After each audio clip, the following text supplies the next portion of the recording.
Nós estamos aqui hoje no dia 27, acabamos de, o MP de São Paulo, o GAECO da capital, sobretudo, na data de hoje prestou um apoio operacional ao GAECO do Rio de Janeiro, numa investigação que foi realizada em conjunto com a Polícia Civil do Rio de Janeiro, aqui representada pelo Dr. Cláudio, e pelo GAECO do Rio de Janeiro, representado pelo Dr. Walter.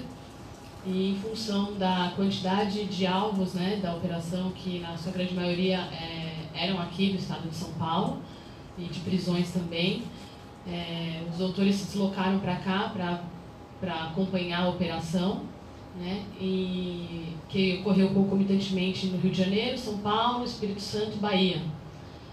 Então, aqui por São Paulo foram 14 prisões preventivas efetuadas e 24 locais de busca e apreensão. Então, eu vou passar a palavra aqui para o Dr. Walter, inicialmente, que vai poder dar detalhes aí da investigação e esclarecer as maiores dúvidas de vocês. Obrigado, Roberto. Acho que pela cronologia, talvez seja interessante o Dr. Cláudio, que teve o contato primeiro com os lesados e como foi feita a unificação da investigação, talvez seja mais interessante para o entendimento de todos. Eu gostaria de passar então a palavra para o Dr. Cláudio começar. Dr. Cláudio, só para ele se posicionar, aí que aí já o senhor não repete de novo. Obrigado, doutor.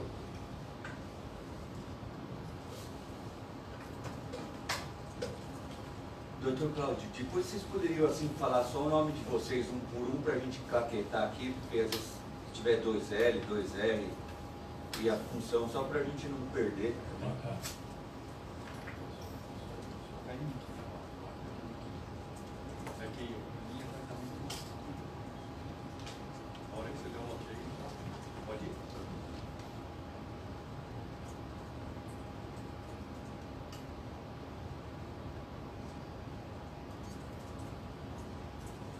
Obrigado, senhor. Bom, boa tarde, senhores. Meu nome é Cláudio Vieira, delegado de polícia do Estado do Rio de Janeiro. E estamos aqui hoje para colocar como foi realizada essa operação que resultou na prisão aqui em São Paulo de 14 pessoas e mais uma no Rio de Janeiro e uma no estado da Bahia. E foi um inquérito que foi instaurado ainda no ano de 2015, na primeira DP, Praça Mauá, no centro do Rio, que visava exatamente apurar a atuação de uma quadrilha voltada ao estelionato. Então, o modus operandi deles era criar associações sem fim lucrativo que, teoricamente, visava melhorar a aposentadoria de pessoas idosas, inclusive com a promessa de pagar, de conseguir, através da justiça, o resíduo, os atrasados que, teoricamente, eram devidos a essas pessoas. Isso era um engodo e que serviu como chamarisco para que diversos idosos se associassem, tinha idosos que nem sabiam que estavam se associando a essas associações, que são várias, foram identificadas 14 associações. No Rio de Janeiro, a mais forte era uma denominada ABPREV. E como nós tínhamos na delegacia centenas de inquéritos com a tipificação de estelionato, o estelionato, e o estelionato ele identificava somente as pessoas que estavam participando daquela associação específica. Então, nós sentimos a necessidade de descobrir, de apurar a organização criminosa, quem eram os demais participantes. Daí, nós instauramos esse inquérito para apurar a organização criminosa e a lavagem de dinheiro, que resultou na operação de hoje. O inquérito foi trabalhado por 2 anos, praticamente, na primeira DP, e foi relatado e encaminhado para o GAECO, para o Dr. Walter dar continuidade e oferecer a denúncia logo depois. E resultou nessa operação de hoje, eu acho que foi um sucesso, porque as pessoas que estavam aí por trás da organização criminosa foram identificadas e hoje em dia já estão com os devidos mandados de prisão expedidos. Alguns já foram presos e outros ainda serão presos futuramente, porque já estão com mandado de prisão e certamente não vai tardar a localização e a prisão dessas pessoas que não foram localizadas hoje. Então, em suma, é isso. Vou passar a palavra para o Dr. Walter agora e mais tarde também fico aberto aí a qualquer questionamento. Obrigado, Dr. Cláudio. Essa introdução foi muito oportuna. O inquérito foi remetido ao GAECO. As outras diligências investigatórias precisaram ser feitas e culminou-se com o oferecimento da denúncia contra 33 pessoas. Não há ainda, não está fechado esse número de acusados, porque a organização criminosa pode envolver mais pessoas, mas as que foram possíveis de oferecer denúncia pelo GAECO do Rio de Janeiro foram essas 33 no momento. E essa operação de hoje coroou com o auxílio fundamental. Eu gostaria aqui de agradecer na frente de vocês a doutora Roberta pela dedicação, pelo empenho do GAECO aqui do Ministério Público de São Paulo, e da mesma forma não deixar de agradecer o GAECO do Ministério Público do Espírito Santo e da Bahia, que também nos ombrearam aí nessa tentativa de desarticular com a prisão essa organização criminosa que causou um prejuízo enorme a muitos idosos. O Dr. Cláudio falou em centenas deles, e não é exagero. É possível, inclusive, que haja mais pessoas, porque nem todos vão até a delegacia fazer o registro de ocorrência.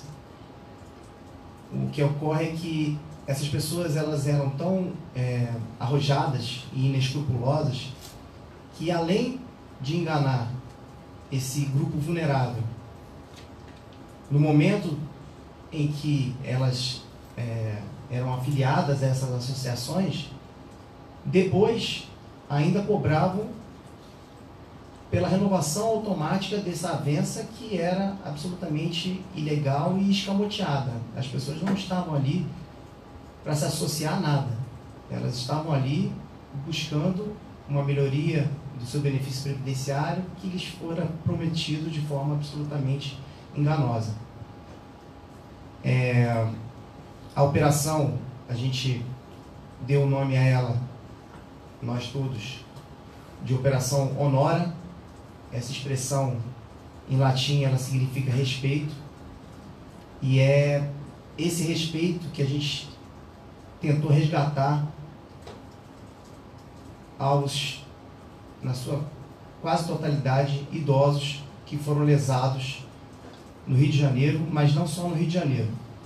O foco dessa operação foi o Rio de Janeiro, por questões de limitação de atribuição, etc. Mas essa organização criminosa ela tem teias mais abrangentes. Há notícia de que 14 associações pelo Brasil inteiro, fora as suas filiais, e um número maior de pessoas jurídicas foram criadas para fazer esse dinheiro circular e se afastar, na medida do possível, do crime original, que eram os estelionatos contra os idosos, em atitude típica de lavagem de dinheiro, dissimulando a origem criminosa desses valores desviados com esse ardil dos idosos. Além da punição criminal, que é importante, o Judiciário do Estado do Rio de Janeiro foi muito sensível e concedeu todos os pedidos que foram formulados na denúncia, mas não só a juíza criminal que concedeu todas essas medidas cautelares que foram pedidas, foi sensível nesse caso. Como eu disse, essas pessoas, além de enganar os idosos na origem, no momento da afiliação, elas também cobravam judicialmente a renovação dessa avença. E juízos cíveis do Rio de Janeiro, percebendo que aquilo ali nada mais era do que uma atitude ilegal, uma pilantragem, para a gente poder usar um termo mais popular, extraíam peças, verificavam que se tratava de um crime, extraíam peças e encaminhavam lá para a delegacia do Dr. Cláudio ou para a delegacia de proteção ao idoso. E isso fez com que crescesse ainda mais o número de inquéritos instaurados para apuração de fatos da mesma natureza, com lesados diferentes, mas que no fundo, se tratava da ação orquestrada dessa organização criminosa, que entendemos que com essa operação de hoje vai ter mais dificuldade de agora em diante de continuar com esse tipo de atuação e continuar lesando mais essa população vulnerável e que a gente tem que prezar muito, que são os idosos, vítima preferida desse tipo de atuação. Conseguimos narrar a organização criminosa em si, determinando a participação de cada um daqueles que foram denunciados. Essa organização criminosa, ela se divide em 3 núcleos, basicamente, que denominamos núcleo familiar, núcleo concorrente e núcleo jurídico. O núcleo familiar é porque foi dado esse nome a ele, porque ele é composto basicamente por membros da mesma família, 9 irmãos, o patriarca, que já conta com idade avançada, a prisão dele não foi nem efetivada e era da natureza domiciliar, em razão da idade. Além deles, cunhados, sobrinhos, pessoas próximas faziam parte desse núcleo familiar. O núcleo concorrente era um segundo escalão, mas da mesma forma relevante para a atuação dessa organização criminosa, pessoas que figuravam nas associações ou nas sociedades empresárias utilizadas para lavagem do dinheiro na qualidade de sócios, diretores, etc. Pessoas que também movimentavam valores elevados em nomes próprios, pessoa física, saques, etc. E o núcleo jurídico, que também é de absoluta relevância, porque sem ele não era possível a propositura dessas ações que não visavam a nada a não ser enganar os próprios lesados, teses absolutamente vencidas e pacificadas no sentido contrário eram utilizadas para tentar, entre aspas, conseguir essa revisão do benefício previdenciário e o pagamento dos atrasados, ações que eram extintas sem o julgamento do mérito, e depois, para continuar arrecadando para a organização criminosa, ainda moviam essas ações de cobrança para prejudicar ainda mais essas pessoas que já haviam sido lesadas na origem. Além disso, com base nas informações prestadas pelo COAF e farta documentação juntada aos autos, foi possível esclarecer quem estava atrás dessa organização criminosa, seguindo, na medida do possível, porque isso ainda não foi totalmente esclarecido, o caminho do dinheiro.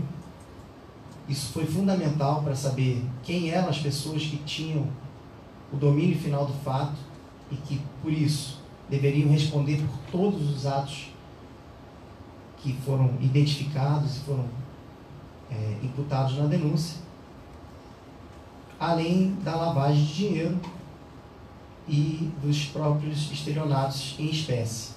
foram narrados 10 estelionatos, só de forma exemplificativa, para efeito do pedido de condenação também nessa denúncia, a organização criminosa e a lavagem de dinheiro, que era o objeto inicial do inquérito. Nós achamos por bem, o GAECO achou por bem, exemplificar com 10 inquéritos de crimes antecedentes para poder deixar a questão mais clara para o judiciário.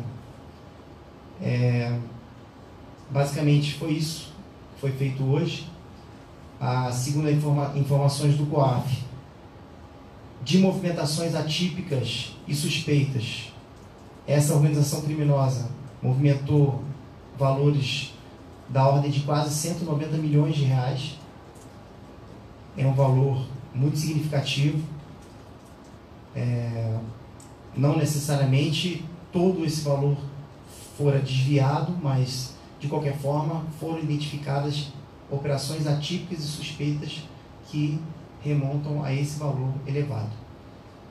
Portanto, percebe-se que o prejuízo causado não só aos idosos do Rio de Janeiro, mas a outros idosos de outros estados é muito grande, e com essa denúncia, além da imputação criminal, também pretendemos ressarcir aos lesados o valor que lhes fora subtraído por parte dessa organização criminosa. Basicamente, esse é um resumo do que a gente, em conjunto, da GAECO do Rio, de São Paulo, de Minas, do Espírito Santo e da Bahia. Minas não teve operação porque previamente eles conseguiram identificar que o alvo não estava mais lá, mas foi levantado também. Há outros estados da federação que ainda não foram tocados, mas que podem vir a ser também incluídos nessas investigações, porque a teia realmente ainda não foi totalmente identificada, mas, como eu disse hoje cedo, para os colegas e para o GOI também, acho que é importante a gente ressaltar o apoio da Polícia Civil aqui através do GOI para o cumprimento dessas ordens de busca e apreensão. O GAECO daqui previamente fez o levantamento dos alvos, obteve o cúmplice da justiça daqui, que é uma exigência legal, e agora também nos ajudou na execução dessa operação. Se o crime ele não guarda fronteiras estaduais, nacionais, acho que essa operação foi um exemplo de que com um pouco de coordenação também o combate ao crime pode ter essa natureza e pode atingir resultados exitosos. Então, basicamente é isso, e eu estou aí aberto também, assim como o Dr. Cláudio, a esclarecer eventuais dúvidas. São 33 mandados de prisão, é isso? Quantas pessoas foram presas ao todo? Quais os crimes que estão sendo imputados a ela? E eu queria que vocês explicassem como é que funcionava. O idoso ele ia para o INSS ou ele procurava associações? Se vocês pudessem explicar melhor isso, como é que funcionava isso? Bom, eles eram praticamente atraídos através de correspondência que recebiam nas suas residências.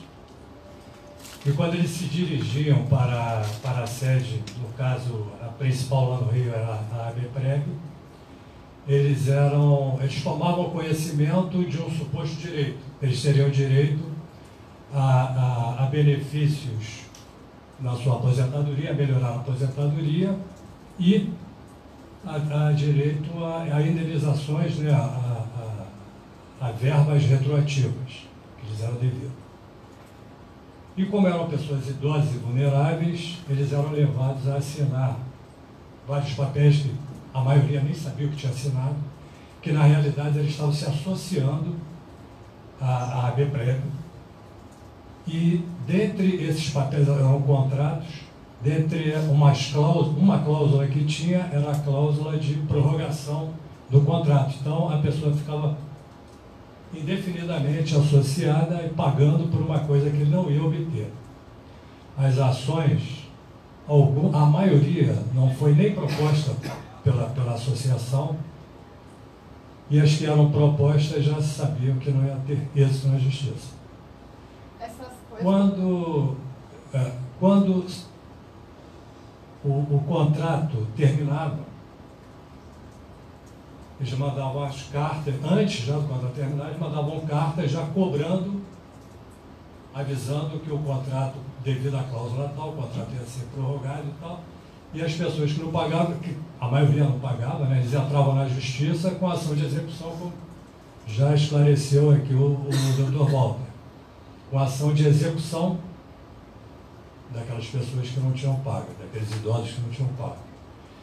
Isso, a demanda, por isso, cresceu demasiadamente lá na unidade, porque, além das pessoas que, quando se sentiam lesadas, já procuravam a delegacia para fazer o registro, não só na delegacia, na primeira DP, como em várias outras do centro do Rio e da delegacia do idoso, essas pessoas que eram demandadas depois também iam na delegacia e ainda viam, e ainda os juízes mandavam a cópia dos processos para nós instaurarmos os inquéritos. Então, esse volume gigantesco de inquérito para apurar o estelionato. O senhor sabe o valor que esses idosos pagavam para se associar e consequentemente, depois para essa renovação? Então, era de mil e alguma coisa, R$1.050 a R$3.000 e poucos reais. Mas é bom deixar claro o seguinte, teve isso daí, tinha idoso que para ir embora da delegacia, os policiais, tínhamos que pagar a passagem deles, entendeu? As vítimas que eles escolhiam, né? Eram pessoas completamente desprovidas de recursos que estavam pensando que iam ter um benefício. E, na realidade, era falso. Mas eles chegavam, se associavam, pagavam um valor naquele momento e depois eram cobrados através das cartas, é isso? Eles pagavam o valor, ou através, tinha gente, quem tinha cartão, pagava até por cartão de crédito, ou através de boleto. Na hora ali já começava a pagar ali. E depois eles viam que não tinha resultado nenhum, eles não adquiriam benefício nenhum com aquilo. Quem mandava essas correspondências eram as associações? As associações, exatamente. E aí, como é que elas tinham acesso? Como é que elas sabiam que aquela pessoa era idosa e outra coisa? Tem alguma participação? Essa informação ainda não conseguimos esclarecer. O acesso ao banco de dados da Previdência Social, essa informação ainda está pendente de esclarecimento. E quantos foram presos? E quais são os crimes que eles estão respondendo? Os crimes imputados são estelionato, diversas vezes, organização criminosa e lavagem de dinheiro em número, que agora não me recordo, salvo engano, 15 ou 16 atos de lavagem que conseguiram ser identificados só com as informações prestadas pelo COAF. Isso pode aumentar numa segunda etapa, quando informações mais consistentes venham de medidas cautelares que foram pedidas também em juízo. Mas os 33 são acusados dessas três? Sim. Eles têm o domínio final do fato de todos os atos. Eles montaram essa organização criminosa para que ela funcionasse de forma autônoma. Toda a organização dos estelionatos foi previamente ajustada entre eles, cada um na sua responsabilidade. Isso foi narrado, cada responsabilidade. E eles contratavam pessoas que davam a cara para atender esses idosos, às vezes pessoas que eram procuradas, que eram chamadas por uma procura de emprego. Conseguimos ver na internet, até hoje lá, ofertas de emprego desse grupo criminoso. Então, lá principalmente no momento inicial, muitas das pessoas que trabalharam para essas associações também, de certa forma, foram enganadas. E há, inclusive, depoimentos prestados perante o Dr. Cláudio, na delegacia, falando exatamente isso. E, por trás, havia toda essa estrutura muito mais robusta, muito mais qualificada, mas que foi alcançada por esse aprofundamento das investigações. A gente não ficou só na superfície, só naquilo que a gente via ao olhar o atuar dessas pessoas que eram contratadas e atendiam a esses idosos. A gente foi atrás do dinheiro, foi atrás das sociedades que foram abertas para fazer esse dinheiro circular e, por conta disso, conseguimos aí fazer essa denúncia, né? O GAECO fez essa denúncia contra 33 pessoas até o momento, imputando estelionatos, organização criminosa e lavagem de dinheiro.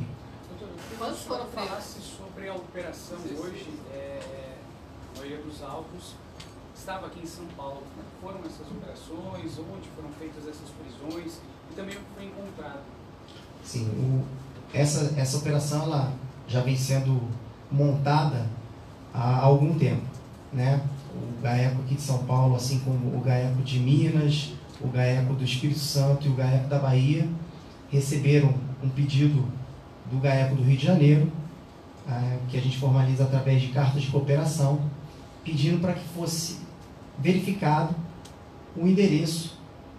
Tínhamos alguns endereços relacionados a essas pessoas, com várias fontes de consulta, e queríamos saber o endereço correto para poder economizar recursos públicos e tentar ser o mais objetivo possível. O trabalho do GAECO de São Paulo foi enorme, porque era o maior número de alvos e cada um com mais de um endereço a ser verificado. Esse tipo de crime, essa postura das pessoas sumirem, trocarem de endereço, saírem, entrarem em sociedade, isso é típico das pessoas que querem viver dessa forma, enganando as pessoas, porque se ela ficar no lugarzinho dela, ela vai ser facilmente localizada. Então já é uma estratégia do estelionatário agir dessa forma, né?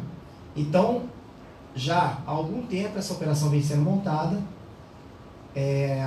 No dia de ontem fizemos uma reunião com o GOI, com a doutora Roberta, os promotores, os colegas aqui do GAECO de São Paulo que auxiliaram no cumprimento das medidas. E hoje, a partir das 4h15 da manhã, foi feito o briefing aqui, da mesma forma como foi feito nos outros estados envolvidos na operação, e cada um se dirigiu ao seu alvo. Aqui em São Paulo eram alguns municípios, a maioria na região metropolitana, e alguns alvos aqui na capital. E a operação foi deflagrada simultaneamente às 6 horas da manhã. Foram efetuadas aqui em São Paulo 14 prisões, uma prisão no Rio de Janeiro e uma prisão na Bahia. Documentos foram apreendidos e o valor de R$300 mil em alvos diversos, que eu não conseguiria agora discriminar para o senhor. Também foram apreendidas armas, algumas que podem, inclusive, ser de posse irregular. Foram verificados alguns certificados que se rígidos, tornariam aquela posse irregular, mas também foi verificada a existência de uma arma raspada, e com relação a esse fato foi lavrado o flagrante desse crime previsto no Estatuto do Desarmamento. Como é que vai ser a devolução dos valores? Devolução? Dos valores das pessoas que foram condenadas, os idosos? Pois é, há um pedido feito, isso é previsto no Código de Processo Penal, que é um ressarcimento mínimo dos danos causados. E esse pedido foi efetuado, foi feito na denúncia, foi arbitrado o valor do dobro, o valor histórico do dobro daquilo que eles tiveram subtraídos de si. E o que a gente procura com essas apreensões é tentar fazer com que isso efetivamente aconteça e também que essas pessoas não usufruam mais desse dinheiro que tem origem ilícita. Eles já tiveram bens bloqueados, então? Há ordem nesse sentido também. A liderança dessa organização já foi presa ou eles ainda estão... A liderança, infelizmente, não foi presa, mas o mandado está em aberto e ele pode ser preso assim que for encontrado onde quer que esteja. Chamou a atenção que o delegado disse que algumas das vítimas não tinham sequer dinheiro para ir embora da delegacia para casa. Vocês poderiam resumir uma questão aqui na nossa gravação de como que acontecia? Então eles contratavam pessoas pela internet para se apresentar para as vítimas. Podiam contar para a gente como acontecia? Eles montavam uma associação e alugavam ou compravam um imóvel, montavam toda uma aparência de uma associação rígida aqui para prestar algum tipo de serviço para as pessoas. Botavam um papelzinho timbrado, associação de proteção ou dos aposentados, davam o nome que eles queriam dar, são 14, né? E essas associações vão mudando de nome, assim também como as sociedades empresárias criadas para lavar o dinheiro também vão mudando de nome, vão mudando o quadro societário. A atitude típica das pessoas que não querem prestar um serviço, elas querem ter um benefício, né? Então, a pessoa comparecia àquele local, muitas delas simples, sem nenhum tipo de condição financeira, viam aquela estrutura, eram enganados, depois de terem recebido já uma carta dizendo que eles tinham direito. As pessoas que as atendiam também eram treinadas para dizer, não, você tem direito, é só você se associar, ou então... Há uma revisão desse benefício. A pessoa ganhava R$1.000 de benefício. A pessoa dizia para ela, olha, segundo a decisão do Supremo, você tem direito a que o seu benefício seja de R$1.800. E mais, esse período, desde o tempo X até agora, gerou um atrasado de R$30.000. Isso era para uma pessoa simples, e a gente tem lesados com endereço em comunidades muito carentes. Era uma oportunidade de ouro. Então, ela era atraída, fazia o esforço que tivesse ao alcance dela e contratava, fazia esse pagamento. Muitas vezes esse valor de R$1.000 era cobrado em 12 prestações, com cartão de crédito. Então ela pagava 100 por mês. Talvez, né, isso aí fosse 10% do que ela ganhava. Mas planejando ter uma melhoria lá na frente. E refazer aí esse esforço que ela estava tendo naquele momento. Quantas vítimas? Pelo menos, em termos de inquérito, nós tínhamos na primeira delegacia 120, mas vários na delegacia do idoso. Mas, assim, com certeza, umas 2 centenas ou 3 centenas de vítimas, a gente pode dizer sem errar. Agora, doutor, esclarecendo só que as vítimas que foram na delegacia porque muita gente também sequer retornou à delegacia, a gente não sabe da condição de saúde, algumas já eram bastante idosas. Então, esse era o quadro que se apresentava e essa foi a resposta que conseguimos dar nesse momento para a sociedade e para esse grupo vulnerável. Quando vocês dizem o montante que eles giraram, é o quanto eles tiraram dessas pessoas de Não. fato? Não. Esse valor que eu mencionei há pouco tempo atrás, agora de 190 milhões, foi o valor detectado pelo COAF como movimentação atípica e suspeita de componentes dessa organização. Doutor Cláudio, o senhor falou que vocês começaram a receber reclamações e vários inquéritos foram abertos a partir dessas reclamações dos idosos. A partir de que momento vocês perceberam a ligação entre os inquéritos e isso se tornou uma investigação só? Não, todos os inquéritos, né, tinham como agente ativo, ou seja, o lado criminoso, uma associação. Isso começou a chamar a atenção. E aí nós começamos numa investigação prévia a perceber, na realidade, se tratava de uma organização criminosa e não somente dos diretores daquela associação, que mais pessoas estavam por trás. Isso que motivou a instauração do inquérito de organização criminosa e lavagem de dinheiro. E além da ABPREV, vocês têm o nome das outras associações? São 14, mas agora eu não tenho nome. Mas essa era uma organização que liderava as 14? Exatamente. É a mesma organização? É praticamente uma família que... Esses 9 irmãos é que lideravam a organização, é isso? O líder é o Aparecido. Qual que é o nome completo? O nome completo dele?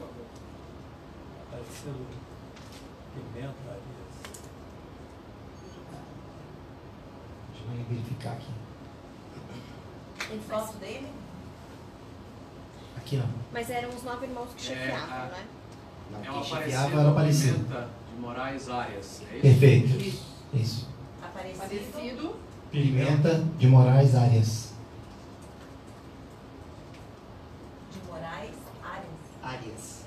Arias. Doutor, eu peço desculpas porque eu me atrasei, talvez o senhor já tenha respondido essa pergunta. Eu queria saber o quanto essa pesquisa que foi feita no site do Tribunal de Justiça do Rio de Janeiro entre 2014 e 2019 contribuiu para a investigação, para o fim da investigação ou para a conclusão da investigação, já que foram identificadas 226 ações entre execuções de títulos extrajudiciais e ações de cobrança que visavam justamente o recebimento ilegal dessas anuidades. Na verdade, essa pesquisa foi feita já com o inquérito relatado e remetido ao GAECO.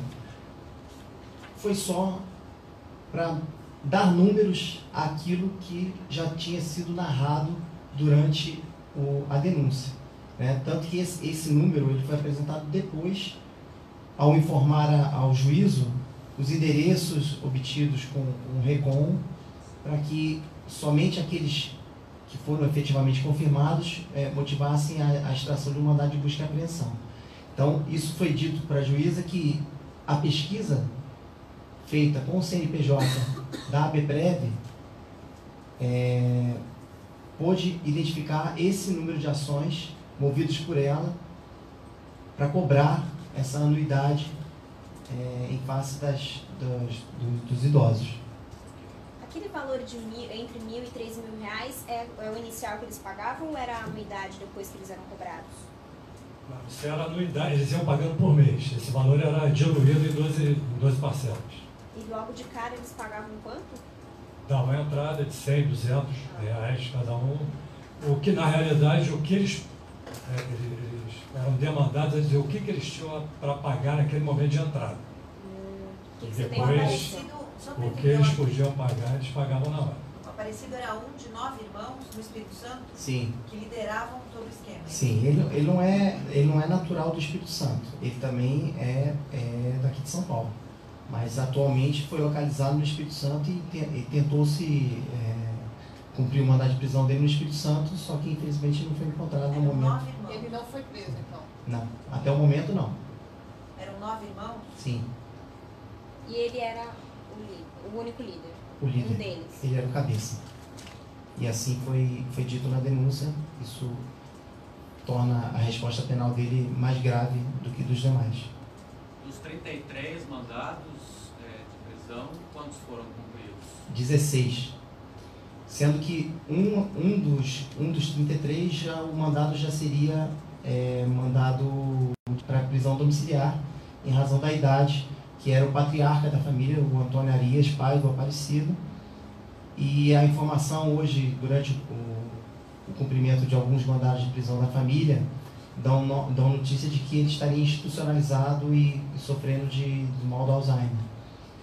E também durante o cumprimento das outras prisões, o José dos Reis foi verificado em condição também bastante precária de saúde, com 79 anos e colostomizado e outras questões mais, que foi atestada pelo médico do GOI que acompanhou a diligência, e também não foi cumprida a prisão física dele por razões humanitárias. Doutor, quais seriam os próximos passos dessa operação? Bom, a ação já foi deflagrada em juízo, né? Agora é reunir todo esse material que foi apreendido, né? E apresentar ao juízo, fazer as considerações pertinentes acerca desse material, que certamente vão robustecer o que foi imputado na denúncia, e o processo vai andar em juízo com a constituição da defesa dos acusados, e o devido processo legal vai ser obedecido aí até o final, que a gente espera que seja uma condenação criminal e o ressarcimento desses prejuízos causados aos idosos. Essas associações, elas já foram fechadas? Muitas delas já se encontram suspensas. Algumas ações civis foram movidas, tanto aqui quanto no Rio de Janeiro e em outros lugares, para suspender a atuação dessas associações. Mas o dinheiro já não estava nas associações. As lavagens de dinheiro que foram narradas na denúncia, elas eram feitas da seguinte forma: quando a pessoa ia pagar com o cartão de crédito essa anuidade, o boleto não saía no nome da associação, saía no nome de uma dessas empresas.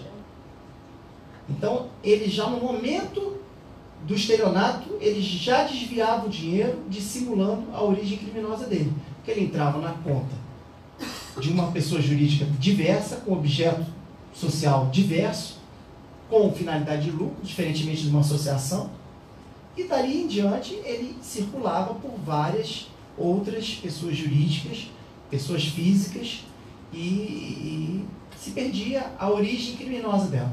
Por isso, a imputação do crime de lavagem, justamente para esconder ou dissimular essa origem criminosa, eles faziam circular com essas movimentações financeiras do dinheiro. Essa associação tem sede aqui na capital também?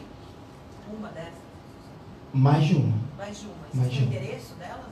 A gente procurou por um endereço e eu não sei o resultado da diligência hoje, porque ainda não fizemos o levantamento total das operações. Para ela tinha sido expedido um mandado de busca e apreensão, e não sei o resultado. Mas a maior parte das associações, elas sumiram. Na verdade, lá no Rio de Janeiro não se conseguiu encontrar mais a associação aberta. Já tinha fechado as portas, e isso é muito sintomático, né? Procuramos, inclusive, alguns escritórios de advocacia desse núcleo jurídico que foi denunciado, e, assim, ficamos surpresos com o sumiço de escritórios de advocacia, coisa que é muito incomum, né? Mas quanto tempo as vítimas percebiam que tinham caído num golpe, mais ou menos? Quando elas se davam conta de que nada havia sido proposto, ou se havia sido proposto, as ações morriam no ovo ali, no início, ou quando eram cobradas judicialmente. Às vezes a pessoa pagava aquilo, esquecia aquilo, poxa.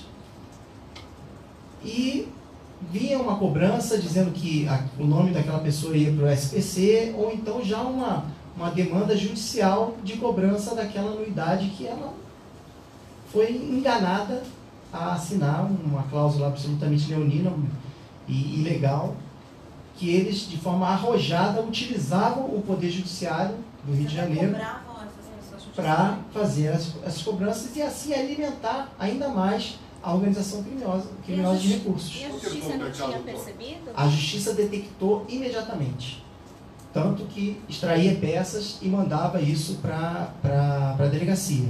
Mas quando começou essas denúncias de execução penal, que os idosos sofriam... Execução penal não, execução civil. Execução civil, a Justiça já percebeu que aquelas empresas... Percebeu que aquilo ali era um golpe e extraía peças e encaminhava para a delegacia instaurar uma investigação. A Quanto tempo isca, estavam no mercado, doutor? Pois não? Há quanto tempo eles estavam atuando? A atuação deles remonta a período anterior a 2013. essa isca utilizada para pegar os aposentados, normalmente era essa suposta decisão do Supremo Tribunal Federal de um reajuste retroativo. A isca era a carta que eles mandavam com esse dizer, com esse argumento colocado no papel. Que é uma decisão que nunca houve. Não. Agora, delegado, por que demorou? Porque começou em 2015 o inquérito, né? Por que demorou aí esses anos até para vocês conseguirem abrir essa operação de fato? Bom, pela complexidade do assunto, né? Como eu falei, são vários inquéritos contra a ABPREV, isso no Rio de Janeiro.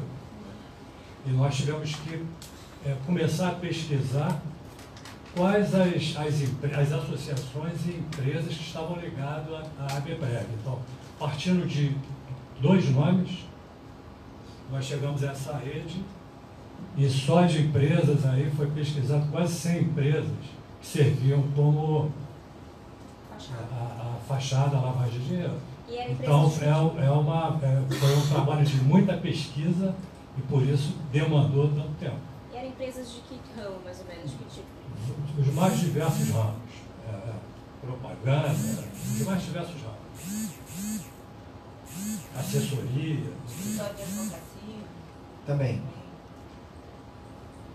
Havia um escritório de advocacia cujo procurador da conta era um Aparecido. Eu, sinceramente, nunca vi isso. Nunca vi. Procurador de uma conta de um escritório de advocacia, uma pessoa que não é advogado, não é membro daquela sociedade. Isso foi verificado nos autos e foi descrito.